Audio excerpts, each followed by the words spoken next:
They are smiling as I inform them, but I do not hold it against them. I used to smile too before entering that house. I assured myself, it is just another old house, an old relic of the past rotting at the end of Miller's Road in a small town of Ohio. They used to hush about it for sure. They told me it was the Crawford House because of the family who vanished out of there in the 1970s.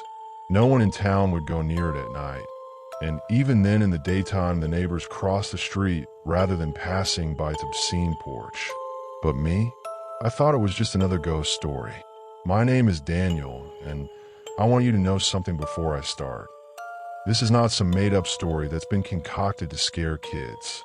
This is what really happened to me in 2018, and I am not lying when I tell you that even to this day, I'm still not able to comprehend all that went on within. I wouldn't want it on the planet. It was a challenge. My best friend Marcus had heard of Crawford House all his years. He was the kind of guy who lived to prove other individuals wrong. We were both 22, a bit crazy, and believed ghost stories to be totally made up. When Marcus uttered, "Let's spend the night in Crawford House and tape it," I did not blink. I said yes. We picked a late September night. The air was chilly enough that our breath hung out in clouds, and the trees along the side of the house had started to lose their leaves, so the yard looked even emptier. The house itself lifted out of the fading light. 2 stories of groaning wood, black windows like blank eye sockets, and that big creaking steps porch. The moment I was on Earth, something didn't feel right. It wasn't the odor, although the air reeked of mildew and damp ground. It was the silence. Even in the trees, not a single bird tweet. No crickets. Anything. Quiet against my ears until I wished to return. "Come on," Marcus screamed, throwing his pack with the cameras and flashlights. "It's just an old house. We'll be laughing tomorrow." I laughed too. That's what you do when you're scared, you pretend you're not. It was colder in there than out here, approaching a refrigerator. My beam snapped over peeling wallpaper, broken glass on the floor, and a staircase whose railing was scratched with deep gashes, as if whatever had ripped through it. I didn't want to look at that. The living room still had some pieces of furniture, even though the couch had been flipped over and its top was covered with mold. In the rear corner, there remained a rocking chair with a back to the wall. There was something about it that did not seem to have been left behind, as if the individual who put it there did so on purpose. "Let's go up first," Marcus said. He was never afraid, always the first to lead where angels feared to tread. The stairs groaned under our feet, every step a scream in the silence. I just went on raking my beam over the claw marks on the railing, and with every step I had that same thought ram its way into my head. Don't touch it. Don't touch it. The second floor was not any different. The hallway extended further than required with 6 doors, 3 on each side. The creaky boards under our steps and the smell of decay were even stronger upstairs. We busted open the left-hand door first. A bedroom. A child's bedroom by the little bed frame, and toys tossed around everywhere. They were all smashed up. On the floor lay a stuffed bunny whose head had been torn off, and whose button eyes seemed to glint as my flashlight swept across them. I don't know what, but I grabbed it. The material was hard, soggy, and had a metallic smell. "Blood. Put that down." Marcus growled, his voice menacing suddenly. I put it down and rubbed my hands on my jeans, though the smell remained on my hands. The other was a bathroom. The mirror above the ruined sink was grimy, but when I wiped it off with my sleeve, I stalled. For half a second, I could have sworn that there was someone standing behind me in the mirror. A woman. Porcelain skin, dark black hair, spilling out over her face. When I turned around, no one was there. "Did you see that?" I demanded of Marcus, my voice trembling. "See what?" "The woman. She was directly behind me." Marcus' head shook me. "You're just frightening yourself." But even he wasn't sounding very reassuring. We attempted the next door, and this one was locked. Marcus kicked at it, but even then, it would not budge. I pressed my ear against the wood. I wish I hadn't. There was breathing the other side. Ragged breathing, as if someone had been inches from me. I stepped back, my stomach nodding, and Marcus's eyebrows shot up. "What?" Somebody's in there, I panted. He pressed his ear against the door, but then shook his head. I don't hear anything, but I know what I heard. By the time we reached the last room at the end of the hall, my hands were shaking so much that I could barely hold the flashlight steady. This was a larger master bedroom with a bed frame still intact. The mattress had been taken out, but the bed frame itself was dented all over. I had thought at first that they were from the animals, but upon a closer look I saw that they were letters. Letters carved into the wood dozens thick.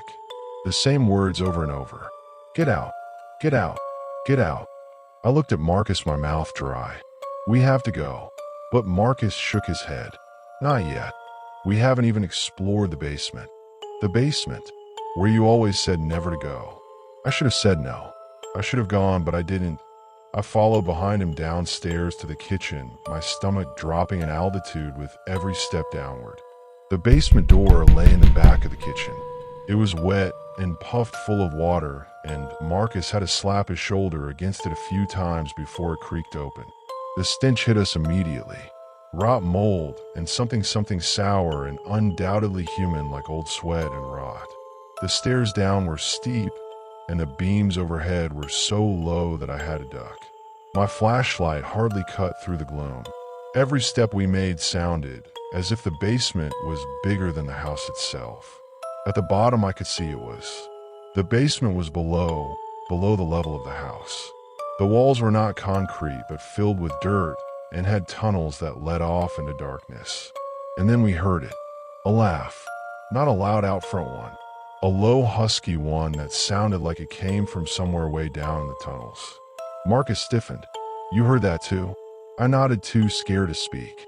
The laughter approached this time, and then the padding sound of bare feet on wet floors. My lamp trembled, and for a moment I saw her. The mirror woman. Too white, too tall, head thudding against beams above. Her face twisted into an impossible grin, and her eyes were black holes. Run! I gasped, holding on to Marcus's arm. We sprinted up the stairs, the footsteps pounding behind us, too quick, too close. I swear I could feel fingers brush the back of my neck just when we slammed the basement door shut.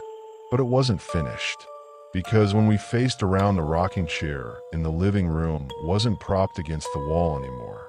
It was shuffling forward. I swear to you, the rocking chair rocked by itself.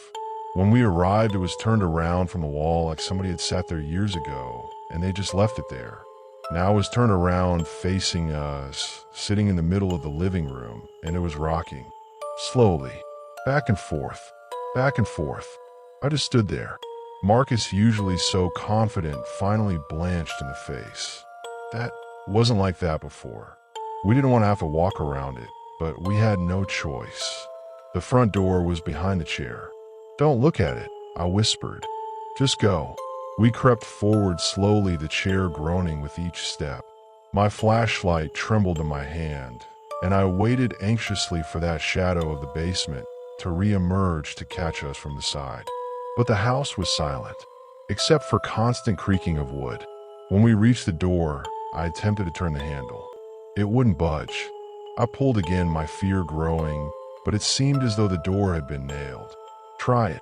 Marcus shoved me out of the way and tried. Same outcome.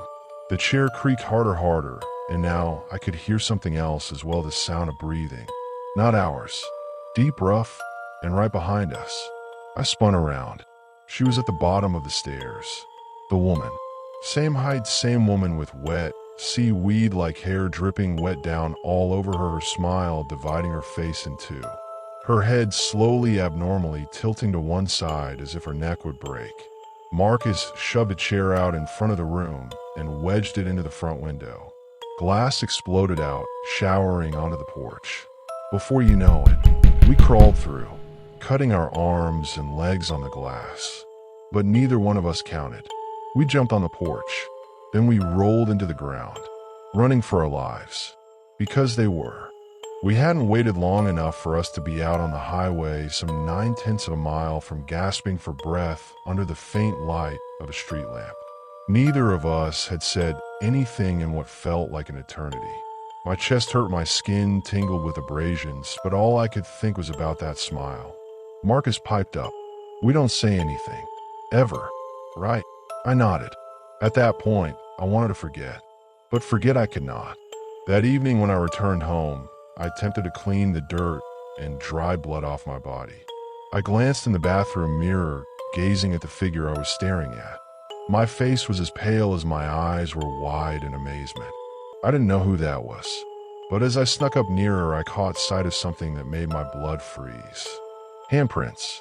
Black, smudgy, muddy hand marks on my collarbone and neck, as if somebody had slapped a hand around my neck from behind. I stood up and poked at them thinking dirt, but they did not shift. They were bruises. Finger-shaped bruises around my neck. I slept very little that evening. Every creak my house emitted seemed like footsteps. Every outline in the room corner leaped when I turned back. I kept my lamp on all through the night. The next day I called Marcus. He responded with a raspy, rattling voice. He admitted the same thing happened to him. Finger-shaped hives on his wrists like he had been tied up. We promised each other once again not to speak anything. We both deleted the recordings that we tried to take in the house. No video, no evidence. But deep down inside, I still regret not saving them because what happened thereafter. 7 days later from that night, Marcus was quiet. I initially thought he was hiding. Then his girlfriend called asking if I'd been near him. She reported that he had nightmares waking up in the middle of the night, screaming, "She's here," repeatedly. When the police visited his apartment to search it, he had vanished. No forced entry, no fight. Just his phone smashed and lying on the floor beside his bed. They never did find him. I attempted to move on with my life, but the house wouldn't allow me. I'd see glimpses of her now and again, not frequently enough for me to convince myself that I must have been dreaming. A flash of color in the window of a shop. A shape at the end of my bedroom that disappeared once I switched the lights on. Once absolutely sure that I saw her, standing outside my flat head thrown back at that awful angle glaring at me. The bruises went away with time, but the sensation did not. The sensation that she's still with me, waiting. I woke up in the middle of one evening months after Marcus had vanished to the sound of groaning. That same slow, relentless creak of a rocking chair. I don't have one in my apartment. I am alone. The groaning was occurring in the living room. I didn't move. I sat heart pounding so hard it would burst, staring up at the black ceiling until light crept slowly into the blinds in the morning. At last, I managed to get enough strength to get up and check if anything was amiss with the living room. Nothing. No shadow. No chair. Empty space only. I heard what I heard. I thought about returning to the Crawford House and simply burning it down. But when I find myself daydreaming about being on that property again, my stomach's in knots. I hear her laughing in my head. And I know that house does not want to be destroyed. It wants to be fed. It expects people like me, people too curious, too irresponsible, who think ghost stories to be nothing but a form of entertainment. People who heed no warning. If something emerges from my experience, let it be this. Avoid Miller's Road. Avoid the Crawford House. Avoid dares. Avoid going in. Because once you've seen her once, she's remembered your face. She never lets you go. And some houses don't just haunt you when you're still inside them. They haunt you when you arrive home.